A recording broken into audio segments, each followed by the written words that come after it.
Hey students, in our last videos we have gone through the chapter number 1, chemical reactions and equations of your book, and this is the time for 10th class science chemistry chapter number 2, acid, bases and salts. So coming to what is acid and what is base, firstly acids and bases.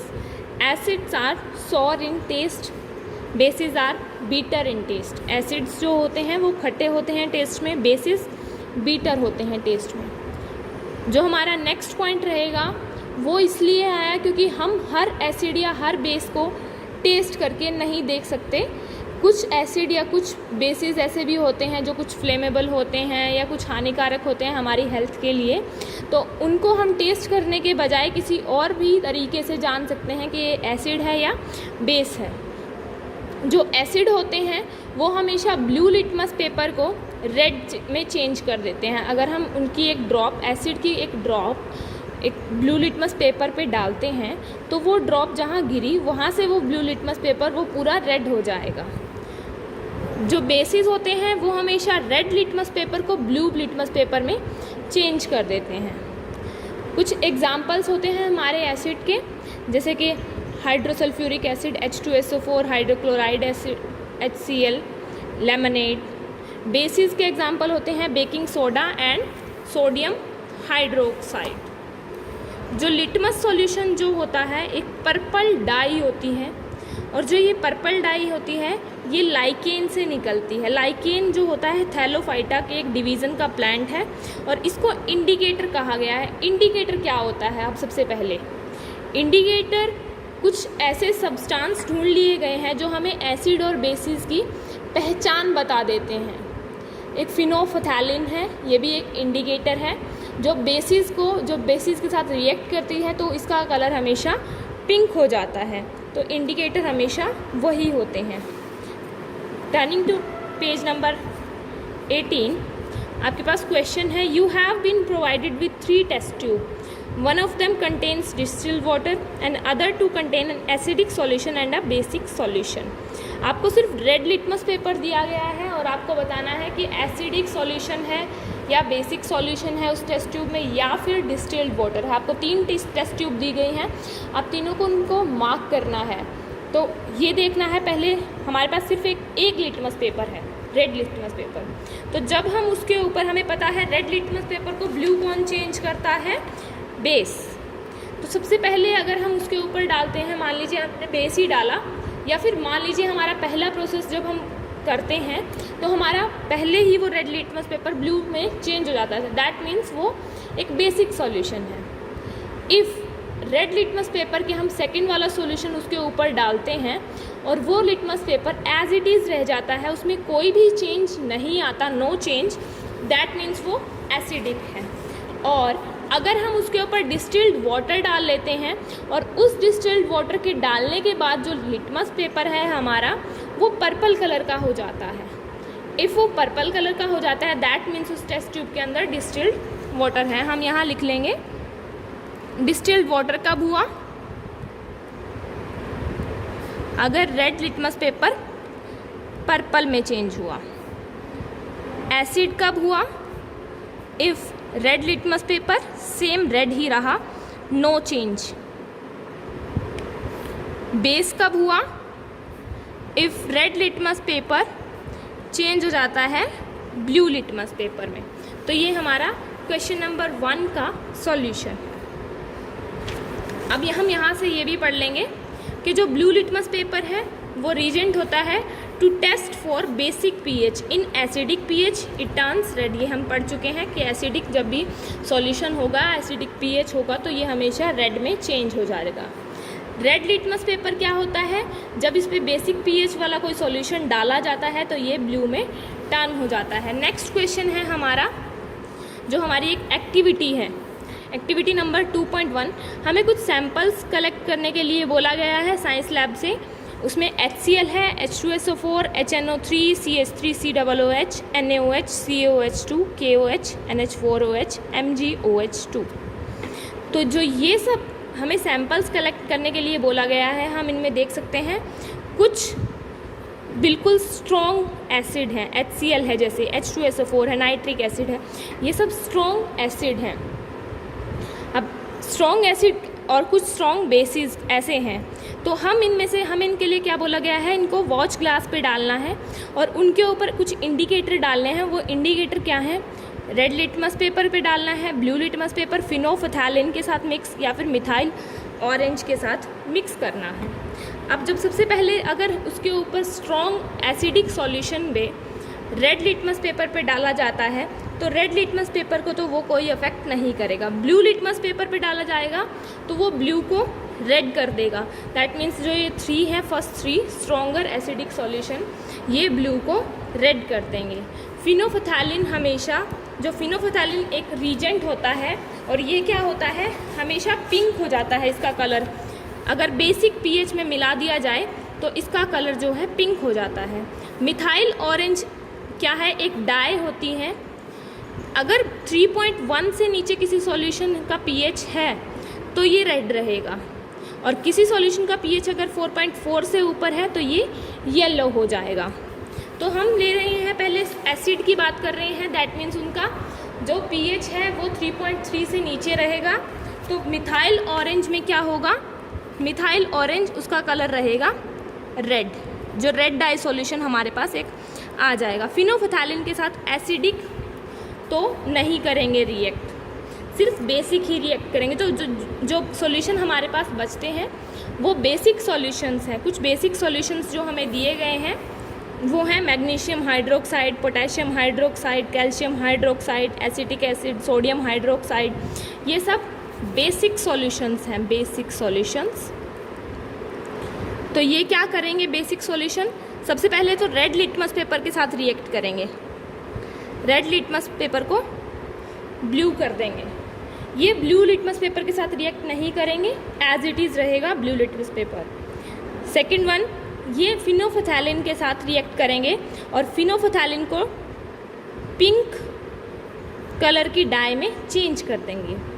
और if ये methyl orange के साथ करेंगे तो ये yellow die बना देंगे।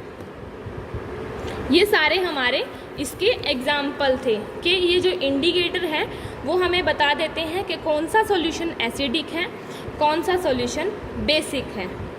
तो जो ये सम सब्सटेंसेस हैं, जो कुछ सब्सटेंसेस ऐसे भी होते हैं जिनकी ऑर्डर चेंज हो जाती है। ऑर्डर मीन्स स्मेल, जब स्मेल चेंज हो जाती है, कुछ इंडिकेटर ऐसे होते हैं जो किसी सॉल्यूशन की स्मेल को ही चेंज कर देते हैं। हमारे पास जो नेक्स्ट एग्जाम्पल है वो है अनियंस का। हमें बोला गया है प्लास्टिक बैग में अनियंस लेने हैं, उसके ऊपर 2 क्लॉथ स्ट्रिप्स डालनी है, उनकी ऑर्डर चेक करनी है, फिर हमें उसे क्लीन सरफेस में रखना है, उसके ऊपर HCl डालना है, एक बार कुछ ड्रॉप्स NaOH सॉल्यूशन की डालनी है। सबसे पहले हम बात करते हैं जो अनियन होता है, अनियन के अंदर एक सल्फरस एलिम नाम का एलिमेंट होता है और ये क्या होता है, इसमें एक ऑर्डर होती है, जो ऑर्डर हमें आती है अनियन के अंदर से वो इसी की वजह से आती है। तो जब हम इसके ऊपर HCl डालते हैं तो एसिडिक के साथ ये कभी भी रिएक्ट नहीं करेगा, डाइल्यूट HCl के साथ ये नो रिएक्शन।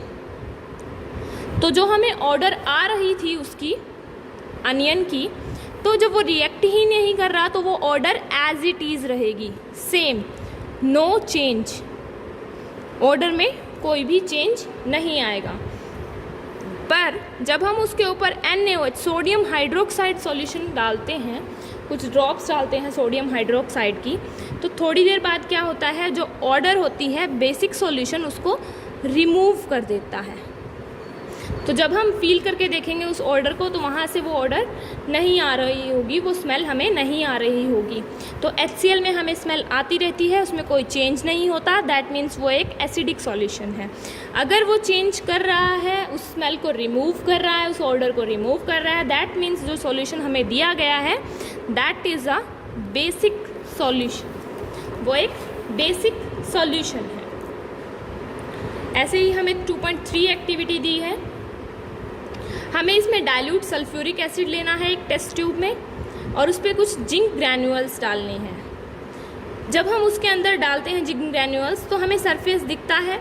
उसके बाद हम उसमें से कुछ सॉफ्ट सॉल्यूशन की एक गैस पास कर देते हैं, जो बबल्स हैं, थोड़ी देर बाद उस सॉफ्ट सॉल्यूशन में बबल्स उठने लग जाते हैं। क्यों उठते हैं, देखिए हमें दिया गया है, इन्होंने कहा है हमें जिंक ग्रैन्यूल्स लेने हैं विद हाइड्रोसल्फ्यूरिक एसिड, यही बोला गया ना हमें। देखिए dilute sulphuric acid means hydrosulphuric acid Zn plus H2SO4.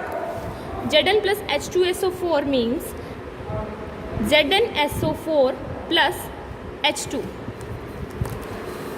ZnSO4 plus H2. ZnSO4 is a zinc sulfate solution and H2 releases here. H2 means hydrogen gas, and you know very well that hydrogen gas is a inflammable gas, highly flammable gas, highly flammable gas. And when the hydrogen gas is evolved through this reaction, then the bubbles started forming in this solution. That's why bubbles form in this solution. तो ये क्या होता है, acid और base का reaction था metal के साथ। इसमें हमारा एसिड ये था, जिंक हमारी एक मेटल होती है। तो जब हमारा एक कोई एसिड मेटल के साथ रिएक्ट करता है तो हमारा क्या बना, जिंक सल्फेट, और साथ में हमें हाइड्रोजन गैस इवॉल्व हुई, हमें मिली वो। तो जिंक सल्फेट एक सॉल्ट होता है। तो हमें इससे एक नई इक्वेशन पता चली कि जब भी मेटल प्लस एसिड मिलते हैं तो क्या बनता है, सॉल्ट प्लस हाइड्रोजन गैस बना।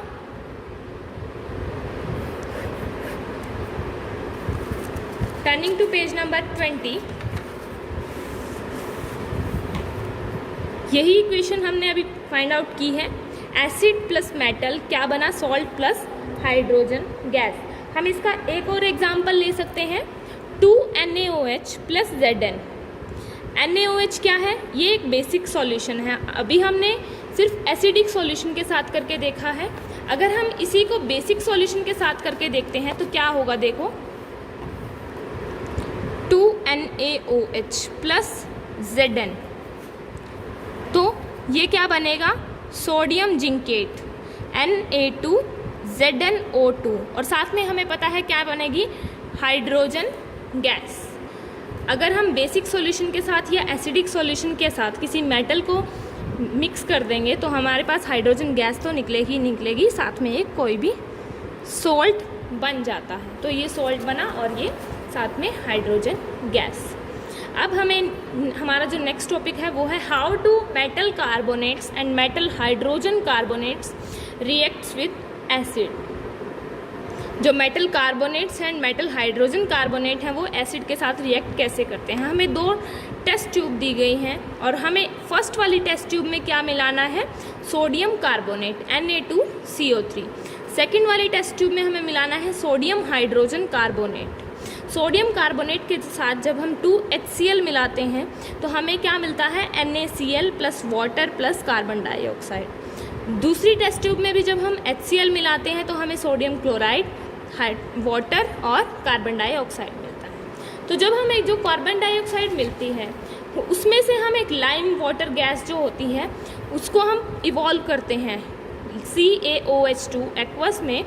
जो कार्बन डाइऑक्साइड गैस को इवॉल्व करते हैं तो हमें क्या मिलते हैं, वाइट प्रेसिपिटेट मिलते हैं, CaCO3 कैल्शियम कार्बोनेट के वाइट प्रेसिपिटेट मिलते हैं। साथ में हमें कुछ पानी मिलता है H2O। फिर हम एक्सेस कार्बन डाइऑक्साइड निकालते हैं इसी में से, जो हमें कैल्शियम कार्बन डाइऑक्साइड मिला, कैल्शियम कार्बन, उसमें हम वाटर मिलाते हैं, कार्बन डाइऑक्साइड मिलाते हैं। कैल्शियम कार्बोनेट में वाटर और कार्बन डाइऑक्साइड जब हमने मिलाया तो हमें मिलता है कैल्शियम हाइड्रोकार्बोनेट, जो कि सॉल्यूबल होता है वाटर के अंदर। तो जो लाइमस्टोन, चॉक, मार्बल, ये क्या है, सब कैल्शियम कार्बोनेट की फॉर्म है अलग अलग। जितने भी मेटल कार्बोनेट होते हैं, हाइड्रोजन कार्बोनेट होते हैं, ये सब रिएक्ट करते हैं एसिड्स के साथ, और जो एसिड होते हैं वो क्या बनाते हैं, जब ये रिएक्ट करते हैं एसिड के साथ तो सॉल्ट बनता है, कार्बन डाइऑक्साइड और वाटर। तो हम इसको जनरलाइज करके इस पूरी इक्वेशन को जो हमने लास्ट में पढ़ी है उसको जनरलाइज करके हम इस तरीके से लिख सकते हैं, मेटल कार्बोनेट या फिर मेटल हाइड्रोजन कार्बोनेट। जब हम उसके साथ एसिड मिलाते हैं तो हमें सॉल्ट मिलता है, carbon dioxide and water. Okay students, हम कल 21 page number how do acid and bases react with each other पढ़ेंगे। So thank you for today.